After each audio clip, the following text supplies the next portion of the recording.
Part 4, lighting. When you first turn on your camera, your image is going to look flat most of the time.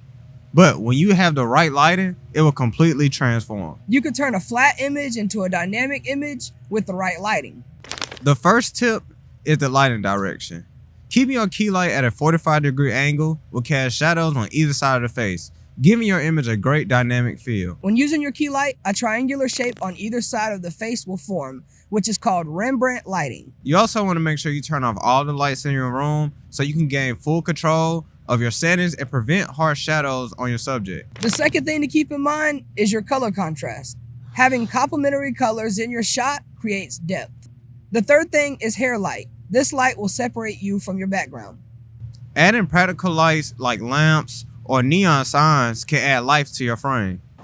Real quick, if you're someone that want to create high quality videos and you need a little push and you need a little bit more education on how to do so, Course Creator Academy has your back. We have one-on-one classes and virtual classes for you all where we can schedule a time in the day and put you guys in our online course so that way you guys can learn everything you need to know on how to achieve high quality videos. Also, don't forget, follow us on all social media platforms, Facebook, YouTube, Instagram, TikTok, to learn more about what Course Creator Academy has to offer. If you're shooting in natural light, pay attention to these few steps.